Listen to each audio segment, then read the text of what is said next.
what's going on, everybody? It is your boy, Angel Rodriguez, and we are NYCTalking.com podcast. The city of New York, Boricua from the Bronx. Today, my guest is... Hi, my name's Sydney Brett. I am from New York, and I live in New York City. I am a model, philanthropist, and I work in fashion PR. One of the things that stood out to me most was the anti-bullying stuff. You want to talk about that first? Yeah, definitely. So I have a learning disability, which is dyslexia. When I was younger in school, I got bullied because of that, not only by my peers, but my teachers as well. And I knew I wanted to turn a negative experience into something positive and help others as a result of that.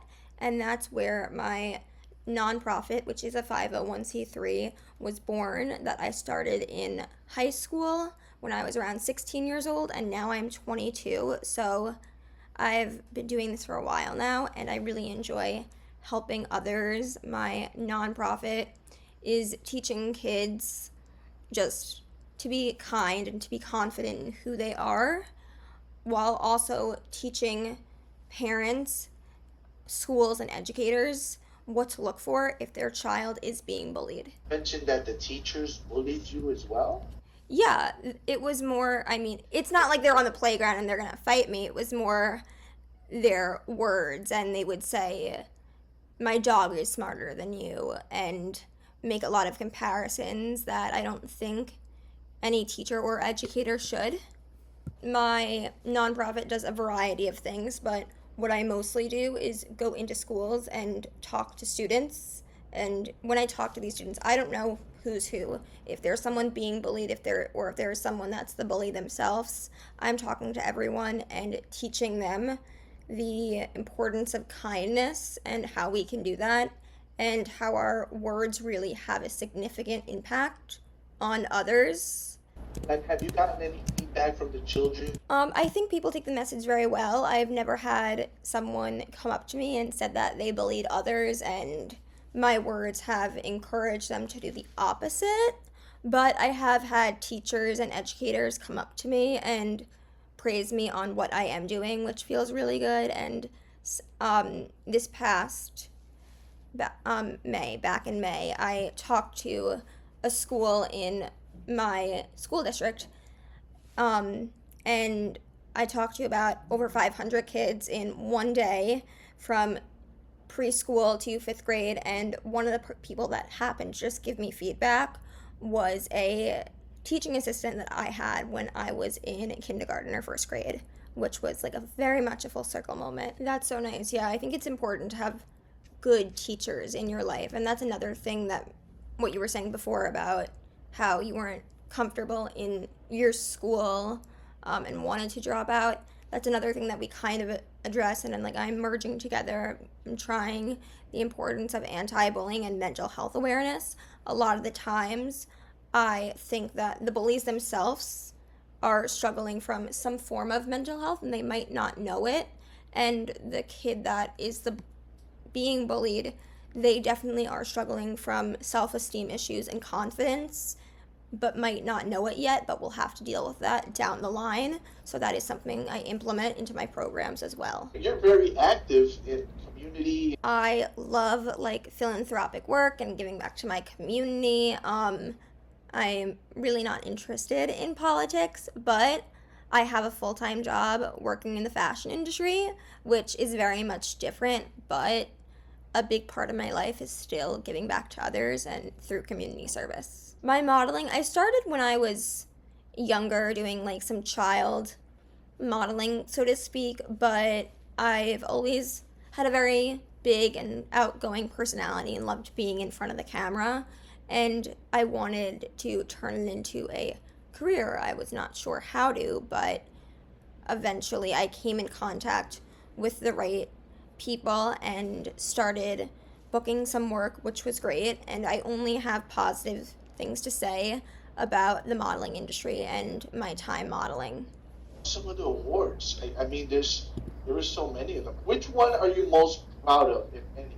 I don't know if there's one that is most impactful, but something that I am very proud of is that I am a recipient of both, or all three, the bronze, silver, and gold volunteer service presidential awards from President Barack Obama and Donald Trump, I believe.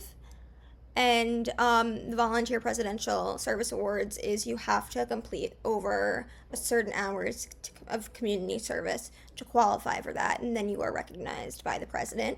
Not in person, it's a certificate, but and they give you a pin, but it's still a very cool honor knowing that someone so high up in our nation and our leaders have recognized you. A lot of it I didn't know, but I was doing a lot of community service, and for me it was never about the award, but then people would tell us, hey, like, if you've done over 100 hours of community service, you should qualify for this award and submit your paperwork and see if anything comes about. So that's how that happened. It was more word of mouth rather than me seeking out getting an award. And then just thinking of the awards that I have been able to receive, another very proud moment was when I received a citation from Assemblywoman Melissa Miller, and that was in Albany on the floor, which was really cool to see.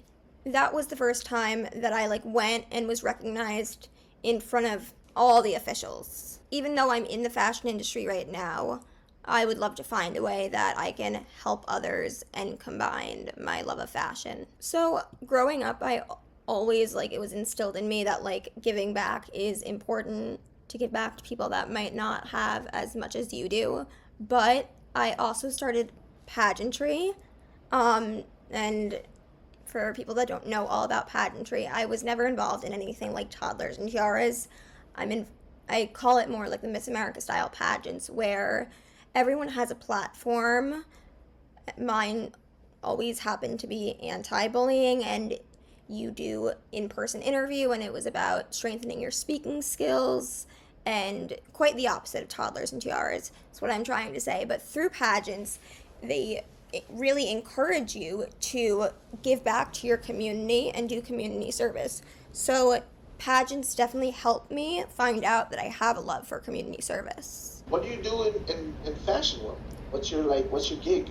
Right now, working my way up, I am a PR and marketing assistant for a women's evening wear company. What's that job entail? Describe it to me. We do a lot. All I got is Devil Wears Prada, so I have no reference. A little, it's honestly a little bit like that. PR and marketing, we're trying to get the positive word out there to the public about our brand, but we also want all eyes on us. So we're doing a lot of influencer and celebrity outreach, where we will contact people, or they'll contact us, hey, we want you to wear our dress, or they want to wear our dress. We'll send it out to them for the Grammys and the Oscars, and they'll do that. We also, in PR, plan a lot of events. We did Fashion Week in September, and we're going to be doing something for Bridal Fashion Week coming up. So there's a lot that goes into it, and a lot of communicating with other people, which is something that I really like. Like calling you guys and saying, hey, I have 1 million followers, give me a dress, or is it a nicer interaction?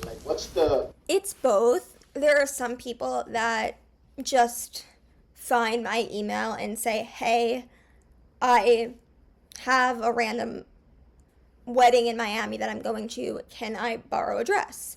And then there's some people that ask to borrow an outfit and want to also be paid for it, which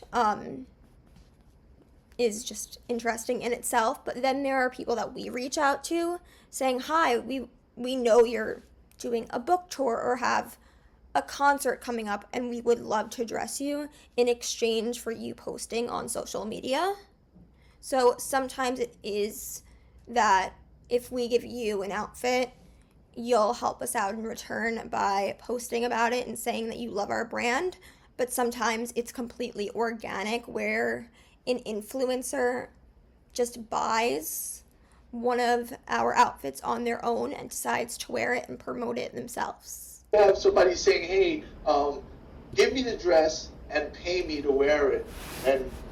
And sometimes, I'm not gonna lie, if they are big enough, we do pay them because we know that if they have over a certain amount of followers, that we're going to gain something great out of that.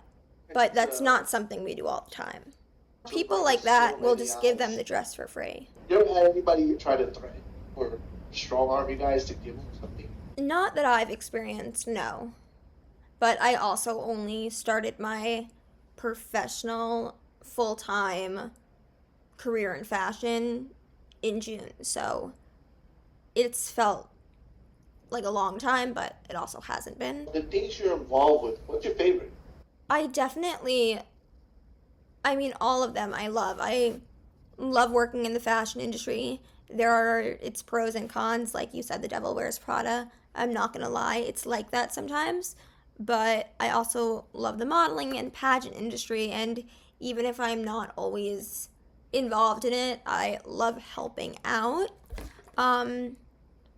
I am not planning on doing another pageant anytime soon because it is very time consuming, but I do credit a lot of my success to pageants. Anti-bullying work is obviously a passion. Yes, 100%, and that's something that I hope to continue doing on a larger scale. Like the talks you do and stuff, do you record them? I do not record, no. The hard thing is, I guess, having everyone sign off on that. Because I think there are some parents that are fine with having their kids, like, on the internet, and there are others that don't want them to be, and especially if it's school or something like that, I just think they're a little more hesitant. I might have misunderstood. What I meant was maybe the camera's aimed at you solely while you're speaking. But if the children are involved, then I would, I'd take pause as well. So, Yes. the mental health stuff, I've been putting a lot of stuff on mental health on my TikTok and Instagram. Yeah, I think everyone shows emotion differently, and I don't think that's a bad thing because out of my friends, I mean, I'm someone that like wears my heart on my sleeve and I do show emotion, which I think is good and bad, but I don't think there's anything wrong if you don't show it out in the open. Los hombres no lloran. You know what that means? I do not know. Boys don't cry. Interesting, because when I think about like my life, I think about being brought up in a different way. Like I said, I wear my heart on my sleeve, and I'm someone that talks about my emotions a lot and what I am going through, but I also, not afraid to say it. I've been in therapy for a long time. I think it's very beneficial, and it can only help you, and I think everyone can benefit from therapy, and I think that's one of the reasons that I'm so open about things that I've gone through. It's been a pleasure chatting with you and, getting to know you. And, if there's anything you want to plug, let people know about, please do so.